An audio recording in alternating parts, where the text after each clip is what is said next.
entire work found on page 1. If this is the thesis for the whole harmonic cipher, what profound truth does it establish right away? Page 1 immediately sets the scale and the whole microcosm connection. It says, the light is hidden in the stars, the body in the earth, the path in the mind. Wow. I mean, that's immediately striking. It tells the reader exactly where to look for each type of knowledge. But what's the significance of placing the path in the mind? That's the critical link. Cosmic truth, the light, is out there in the macrocosms here in front of all the stars. Physical reality, the resources, the body, that's located in the earth. That's where the herbs and elements are. But the ability to connect and navigate these two realms, the actual process of learning the path, it's internal. It requires the sizer's consciousness, their will, their intention. Exactly. It sets the stakes right from the beginning.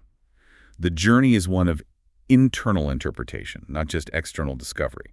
So the book is basically telling the reader from page 1. You hold the key to the cosmos inside your own head.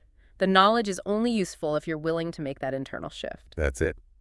It establishes that the manuscript is fundamentally an esoteric spiritual manual disguised as a botanical text. It's written for those with the eye to see, meaning the seeker who's ready to receive and act on this information. Okay, so moving from that lexicon into the philosophical architecture of the book, page 2 immediately lays out the cosmological foundation, the 4 pillars of knowledge. This is like the operating system for the whole Voynich world. How does it synthesize the physical and the spiritual? This section outlines the principles upon which reality stands. It shows how everything, from an illness to spiritual enlightenment, is governed by the balance of 4 universal forces. And they are a synthesis of what is physical and what is conscious: the stars, the earth, the waters, and the mind. Let's break down the role of each pillar in detail. The first 2, stars and earth, they seem to represent the fixed poles of reality. They do. The stars turn above, and they govern time and fate. This is the highest expression of serenfrenanol. The stars dictate the rhythms of the Silch, the flow of cosmic energy, the destiny of nations and people. Understanding this pillar is fundamental to timing any action correctly. Whether it's gathering an herb or, I don't know, starting a kingdom. Exactly. And the earth below. That's the physical manifestation. It nourishes, it holds memory, and it embodies the knowledge of renewal, of Silch. It is the source of all remedies, the anchor of all life. So to the Cypher, the earth provides the tools, and the stars provide the timing. An imbalance here leads to physical weakness. And now we get to the dynamic pillars, the ones that move, waters and mind. The waters are the agent of change, the flowing principle. They bring life, purification, and most importantly, transformation tras nuid. Water represents the fluidity needed to move from one state to another. In the body, that's blood and lymph. In the cosmos, it's the medium of change itself. So to restrict the flow of the waters is to restrict transformation. You got it. And the final pillar, the mind. This seems like a radically modern concept for a medieval text. It is the most powerful claim. The mind is where the Cypher resides. It perceives, but more importantly, it actively shapes reality through focus, will, and understanding. The manuscript claims human consciousness isn't just a receiver of cosmic influence, but a fundamental cosmic pillar itself, capable of balancing and directing the energy of the other 3. So if the mind is weak or disorganized, the other 3 pillars fall into imbalance. So if I have a spiritual problem, say a lack of purpose, I check the stars and the mind. If I have a physical illness, I check the earth and the waters. It's a complete diagnostic tool. Precisely. And this framework leads directly into the medical section, which built on that strict Hermetic tenet. The human body is a small cosmos. Let's really elaborate on this macrocosm-microcosm link. How deeply does the manuscript connect our internal workings to the celestial sphere? The detail here is just staggering. It states that the body's internal functions are direct analogs to celestial mechanics. For instance, the circulatory system, carrying what it calls life, water, blood, must adhere to predictable Silch cycles, mirroring the movements of the planets. So an irregular heartbeat isn't just a medical problem, it's a sign that you're out of sync with the universe. That is exactly how it's framed. Can you share that specific, fascinating comparison the text makes about the moon? This is a great, memorable nugget for everyone listening. This is one of the most specific examples, and it's incredible. The manuscript directly links female biological rhythms to the lunar cycle. It calls the womb chamber of renewal. The womb chamber of renewal, I like that. And it states unequivocally that the moon cycle guides this inner sea. This goes beyond just simple observation. It's saying the same energetic influence that governs the tides of the ocean governs the internal biological tides necessary for fertility and regeneration. So health, then, depends entirely on harmonizing your internal silch with the celestial silch. That's the key. And it means conventional healing methods, just a simple remedy on its own, are insufficient. Healing is only achieved by aligning herb and star. This is astrological medicine. This is the core of its medical philosophy, then. Healing is a process of balancing the elements and aligning the remedy with the cosmos to maximize the transformation. The Traz knew it. Yes. And the text provides a fascinating specific instruction for a fever, which it considers an excess of the fire element. Tell us the specific prescription. This really illustrates the principle perfectly. To treat a fever of blood, the Cypher is told to gather a cool herb one associated with water or earth and immerse the person in a bath made from that herb. But the instruction is very specific. This has to happen under the moon sign or during a time of cooling celestial influence. Why is the moon sign so important in this specific context? Well, the moon is mythologically and astrologically a cooling, watery influence. By aligning the cooling earthly remedy, the herb bath, with the cooling cosmic influence, the moon, you create a sympathetic resonance. You're amplifying the effect. You're ensuring the elements mingle and the transformation, the conversion of disease back into health, is supported by the entirety of the small and large cosmos. You're not just fighting the fever, you are returning the patient to cosmic harmony. That is a profound level of integrated medicine. And tying back to the cosmic pillars, the manuscript also talks about the larger, less immediate cycles. It mentions the Great Wheel turning on page 3, right? Detailing cosmic ages. Yes, these are the references to what we'd call archaeoastronomy.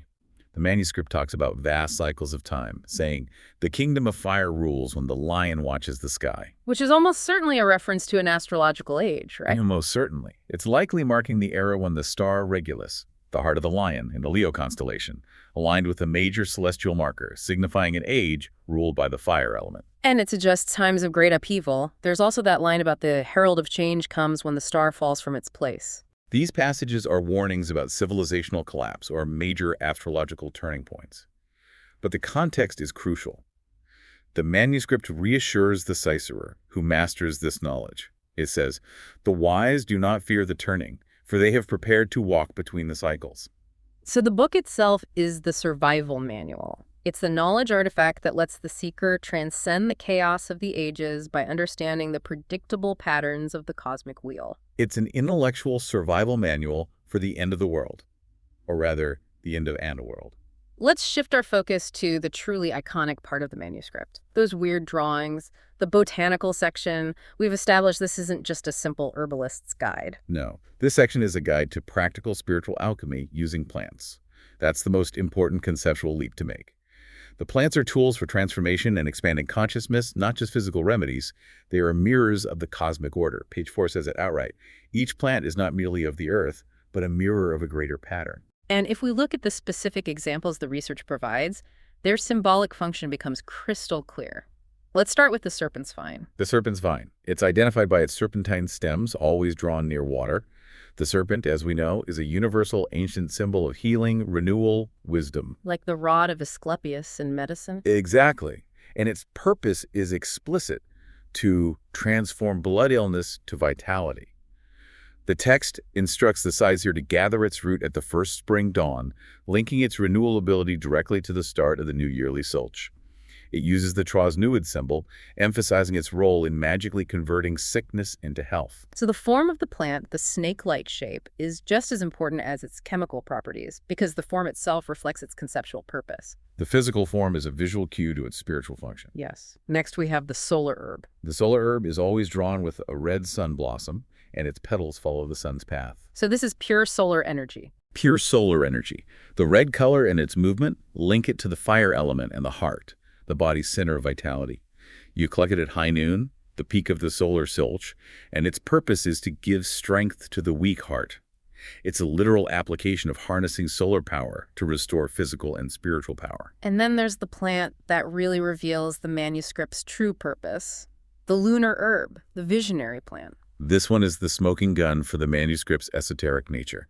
It's a night-blooming flower, opening only under the full moon, making it a direct receptor of serenophenol, of star wisdom, and the instructions. Its leaves are to be mixed in wine for vision. Its explicit single purpose is to guide the seeker in dream journey. So the manuscript is openly detailing the use of entheogens or visionary plants for the sizer, the seeker, to achieve altered states of consciousness. It's a recipe for a spiritual journey. It removes all ambiguity. The manuscript is a manual for achieving gnosis.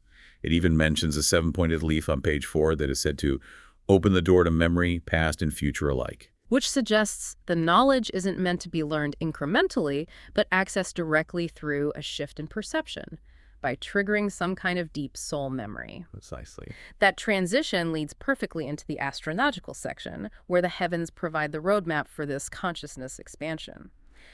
How does the zodiac section function within this manual? The astrological section reinforces the idea that the celestial cycle of 12 signs guides earthly events, but it reframes the zodiac as a curriculum. Each sign imparts a specific lesson or piece of cosmic knowledge that the Saisir needs on their paths. It's not a personality test. Okay, let's look at a few of those core lessons. Aries starts the cycle with the fire of life. But what unique lesson does Virgo, the maiden of herbs, offer? Virgo is crucial. It bridges the botanical and celestial sections. It's described as the maiden of herbs. She harvests and heals with learned wisdom. Virgo represents the discernment and practical wisdom needed to correctly identify, harvest, and apply the herbal knowledge from the earth. Without the discrimination of Virgo, the powerful plant medicines could become the serpent's poison. Exactly. And then there's Scorpio, which is explicitly tied to our core transformative concept. Scorpio is linked to death and rebirth and transformation. This reinforces that the Trosnuid process requires the seeker to confront and let go of their old self. The intense, often painful process of shedding layers of ego or ignorance is symbolized by Scorpio's connection to endings that fuel new beginnings. The integration is just perfect. And what about the Archer, Sagittarius? What does it teach the Cicero? Sagittarius is explicitly named as the seeker, the Cicero, who is traveling far, guided by star knowledge. This solidifies the identity of the target audience. The journey of the Sagittarius archer, always aiming for a distant star, is the metaphor for the spiritual quest. The seeker has to keep their eyes fixed on Sarenfrenanol to maintain their direction. That's the lesson. And finally, the conclusion of the zodiac silch with Pisces. Pisces marks the end of the cycle that leads to spiritual understanding. It represents the dissolution of form, the final absorption of all the previous lessons, and the achievement of enlightenment. But then it immediately loops back to Aries, emphasizing that this is a perpetual cycle of learning and renewal. Spiritual understanding isn't a final destination. It's just the preparation for the next round of seeking.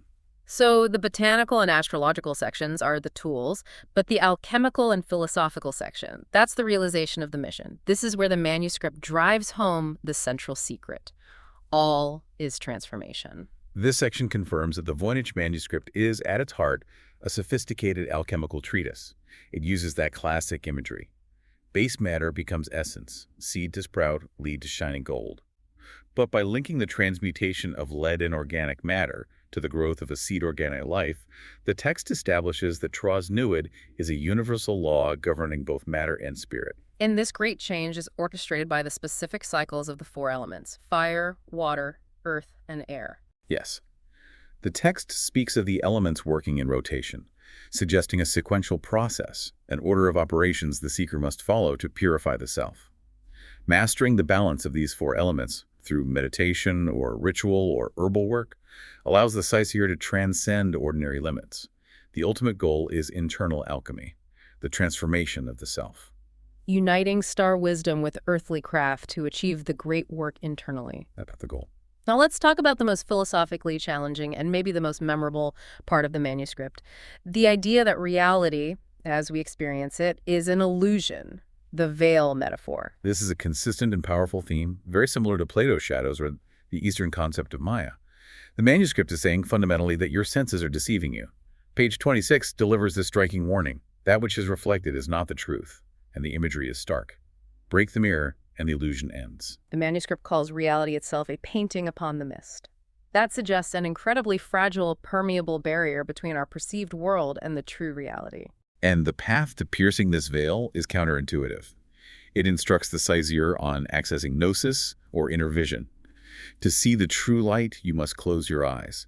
And to see without eyes is to know without doubt. It's a shift from relying on external, corrupted sensory input to relying on pure internal intuitive knowledge. which is less susceptible to deception. And the journey itself isn't physical, it's perceptual.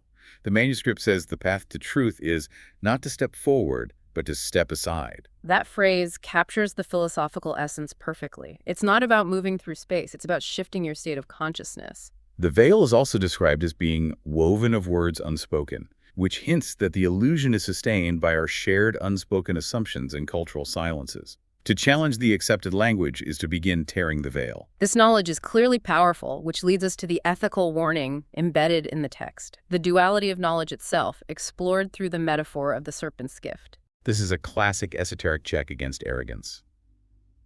The serpent's venom, representing the powerful knowledge in the manuscript, is explicitly stated to be a cure when taken with wisdom, a poison when taken in greed. What does that specifically imply for the Cypher? It implies that knowledge itself is neutral, but its outcome depends entirely on the intention of the seeker. If the Cypher pursues transformation for selfish power, they risk self-destruction. The venom becomes poison. If they seek it for universal understanding and right action, it becomes the cure. And it says the venom marks the one who has been changed forever, underscoring that this path is an irreversible commitment To personal integrity and wisdom. So we've established the manuscript as this cohesive, sophisticated manual for spiritual alchemy. Now we turn to the final, profound realization. This knowledge wasn't lost by accident, it was intentionally hidden. This narrative shifts the Voynich from being a victim of time to being a conscious artifact of preservation. Page 162 confirms this.